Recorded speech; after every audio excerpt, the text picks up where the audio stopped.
Jesus went forth with his disciples across the Kidron Valley, where there was a garden, which he and his disciples entered. Now Judas, who betrayed him, also knew the place, for Jesus often met there with his disciples. So Judas, procuring a band of soldiers and some officers from the chief priests and the Pharisees, went there with lanterns and torches and weapons. Then Jesus, knowing all that was to befall him, came forward and said to them, "Whom do you seek?" They answered him, "Jesus of Nazareth." Jesus said to them, "I am he." Judas, who betrayed him, was standing with them.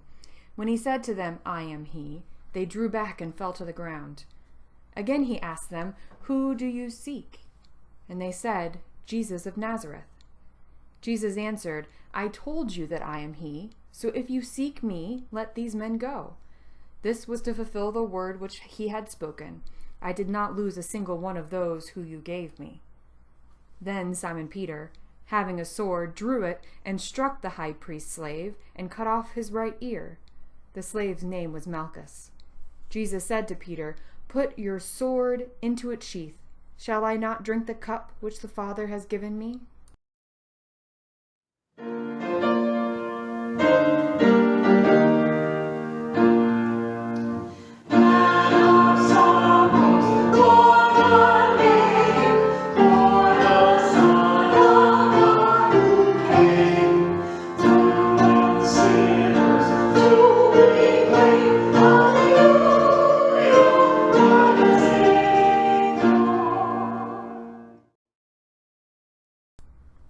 So the band of soldiers and their captain and the officers of the Judean authorities seized Jesus and bound him. First they led him to Annas, for he was the father-in-law of Caiaphas, who was the high priest that year. It was Caiaphas who had given counsel to the religious authorities that it was expedient that one man should die for the people.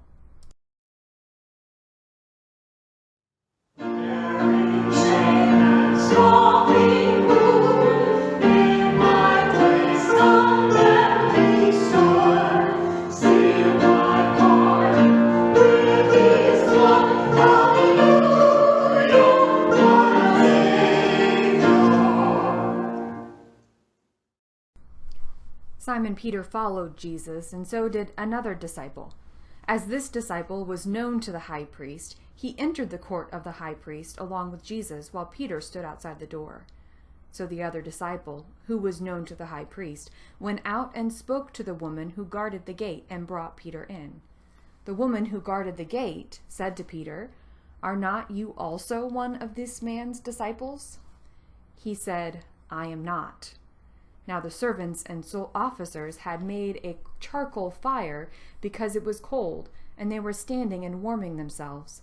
Peter also was with them, standing and warming himself.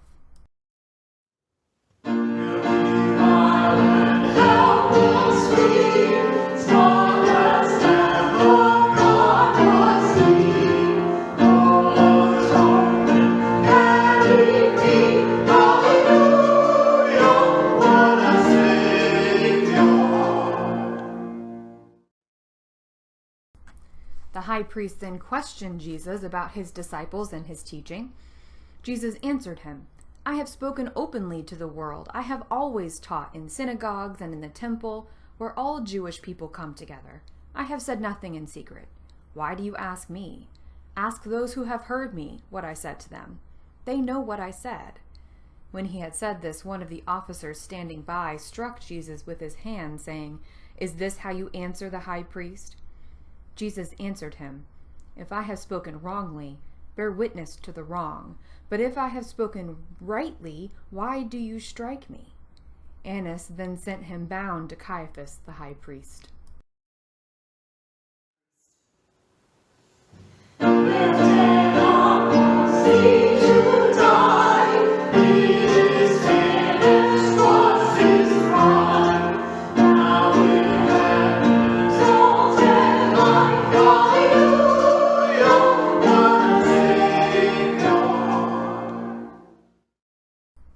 Now Simon Peter was standing and warming himself. They said to him, "Are not you also one of his disciples?" And he denied it and said, "I am not." one of the servants of the high priest, a kinsman of the man whose ear Peter had cut off, asked, "Did I not see you in the garden with him?" Peter again denied it, and at once the cock crowed.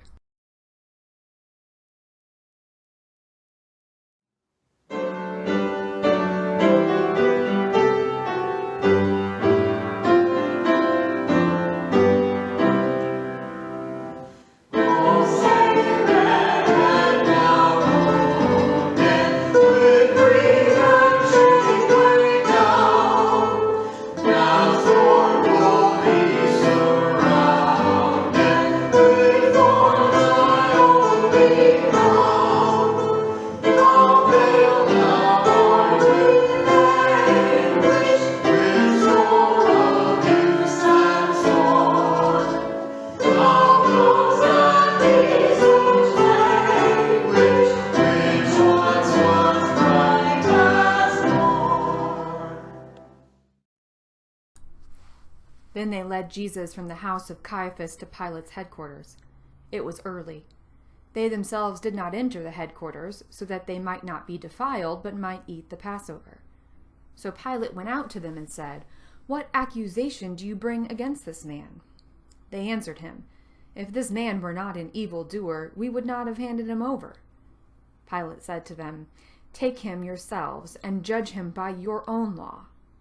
The religious authorities said to him, "It is not lawful for us to put any man to death." This was to fulfill the word which Jesus had spoken, to show by what death he was to die.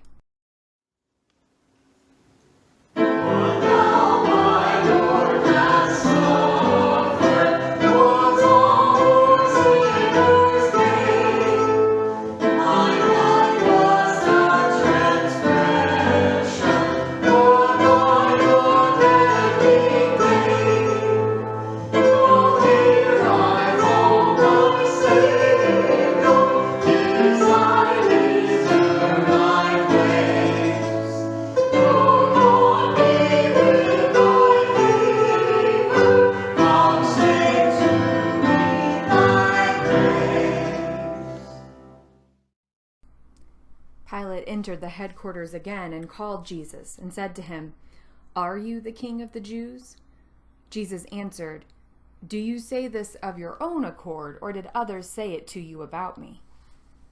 Pilate answered, "Am I a Jew? Your own nation and the chief priests have handed you over to me. What have you done?" Jesus answered, "My kingship is not of this world. If my kingship were of this world, my servants would fight, that I might not be handed over to the religious authorities. But my kingship is not from the world." Pilate said to him, "So you are a king?" Jesus answered, "You say that I am a king. For this I was born, and for this I have come into the world, to bear witness to the truth. Everyone who is of the truth hears my voice." Pilate said to him, "What is truth?"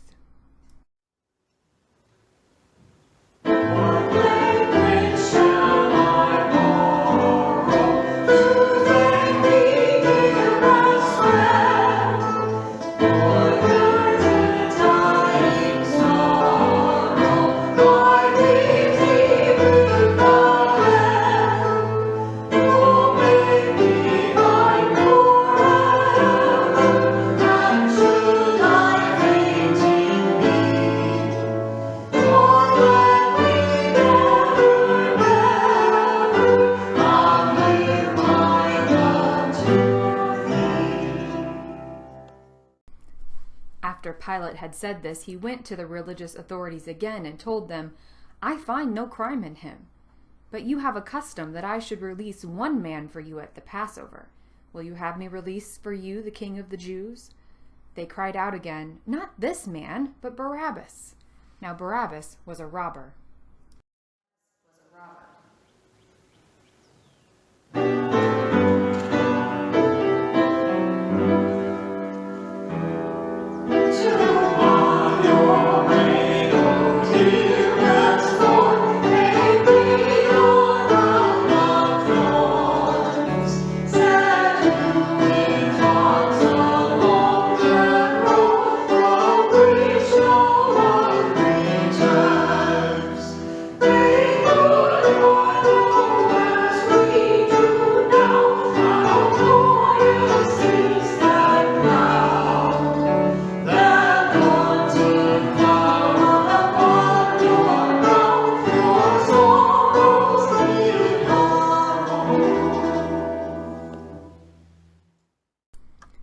Pilate took Jesus and scourged him, and the soldiers plaited a crown of thorns and put it on his head, and arrayed him in a purple robe, they came up to him, saying, "Hail, King of the Jews!"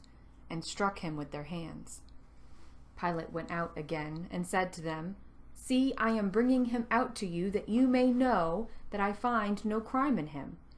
So Jesus came out, wearing the crown of thorns and the purple robe. Pilate said to them, "Behold the man." When the chief priests and the officers saw him, they cried out, "Crucify him! Crucify him!" Pilate said to them, "Take him yourselves and crucify him, for I find no crime in him." The religious authorities answered him, "We have a law, and by that law he ought to die, because he has made himself the Son of God." When Pilate heard these words, he was the more afraid. He entered the headquarters again and said to Jesus, "Where are you from?" But Jesus gave no answer. Pilate therefore said to him, "You will not speak to me? Do you not know that I have the power to release you and the power to crucify you?" Jesus answered him, "You would have no power over me unless it had been given to you from above. Therefore, he who delivered me to you has the greater sin."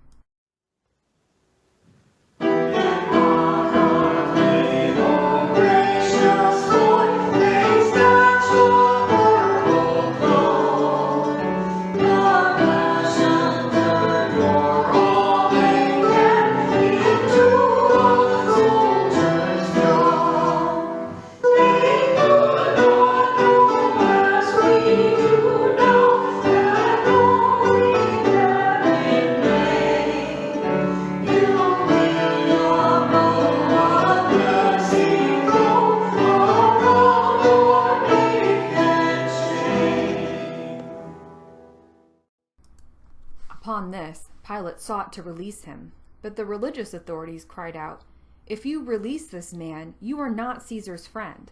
Everyone who makes himself a king sets himself against Caesar." When Pilate heard these words, he brought Jesus out and sat down on the judgment seat at a place called the Pavement, and in Hebrew, Gabbatha. Now it was the day of preparation of the Passover. It was about the 6th hour. He said to the religious authorities, "Behold your king." They cried out, "Away with him! Away with him! Crucify him!" Pilate said to them, "Shall I crucify your king?" The chief priests answered, "We have no king but Caesar." They handed him over to be crucified.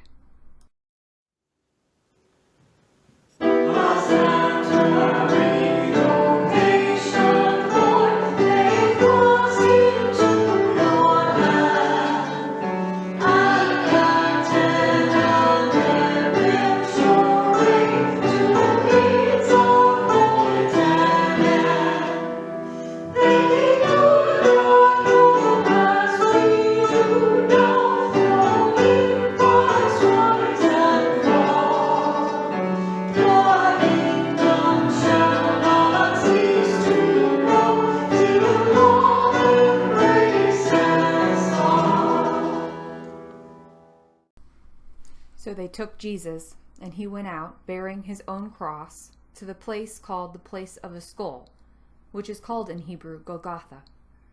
There they crucified him, and with him 2 others, one on each side, and Jesus between them. Pilate also wrote a title and put it on the cross. It read, "Jesus of Nazareth, the King of the Jews." Many of the Judeans read this title, for the place where Jesus was crucified was near the city, and it was written in Hebrew, in Latin, and in Greek. The Jewish chief priests then went to Pilate and said, "Do not write the King of the Jews, but this man said, 'I am the King of the Jews.'" Pilate answered, "What I have written, I have written."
When the soldiers had crucified Jesus, they took his garments and made 4 parts, one for each soldier, also his tunic.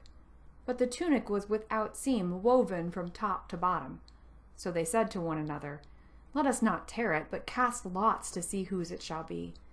This was to fulfill the scripture, "They parted my garments among them, and for my clothing they cast lots." Were you there when they nailed him to the tree? Were you there? Were you there when they nailed him to the tree? Were you there? No. Sometimes it causes me to tremble, tremble, tremble. Were you there when they nailed him to the tree? Were you there? So the soldiers did this. But standing by the cross of Jesus were his mother, and his mother's sister, Mary, the wife of Clopas, and Mary Magdalene. When Jesus saw his mother and the disciple whom he loved standing near, he said to his mother, "Woman, behold your son." Then he said to his disciple, "Behold your mother." And from that hour the disciple took her to his home.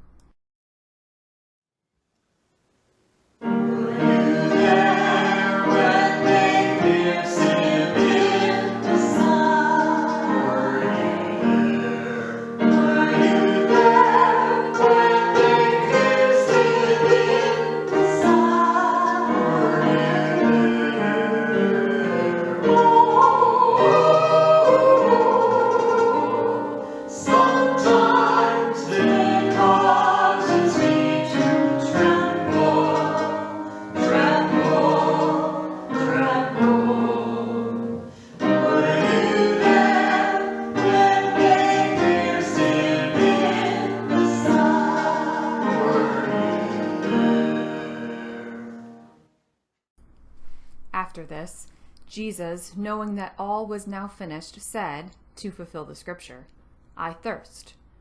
A bowl of vinegar stood there, so they put a sponge full of the vinegar on hyssop and held it to his mouth. When Jesus had received the vinegar, he said, "It is finished," and he bowed his head and gave up his spirit.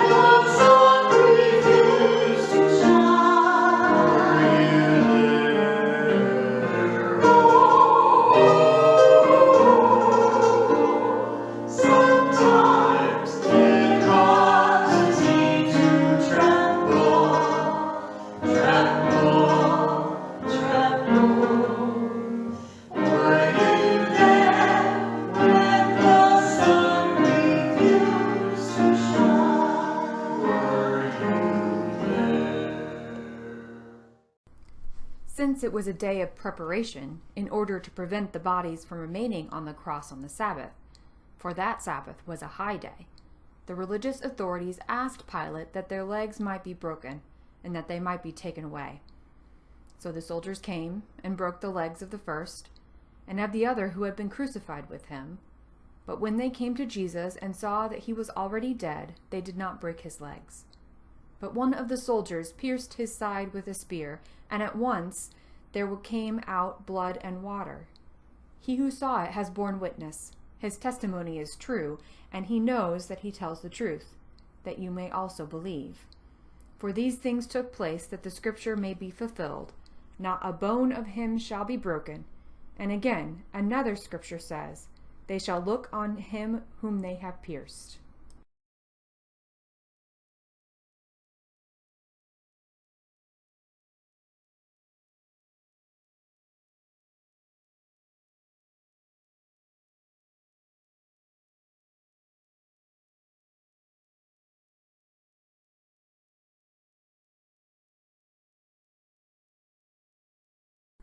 After this, Joseph of Arimathea, who was a disciple of Jesus, but secretly, for fear of the religious authorities, asked Pilate that he might take away the body of Jesus, and Pilate gave him leave. So he came and took away his body. Nicodemus also, who had at first come to him by night, came bringing a mixture of myrrh and aloes, and about 100 pounds of weight. They took the body of Jesus and bound it in linen cloths with the spices, as is the burial custom of the Jews. Now in the place where he was crucified there was a garden, a new tomb, where no one had ever been laid. So because of the Jewish day of preparation, as the tomb was close at hand, they laid Jesus there.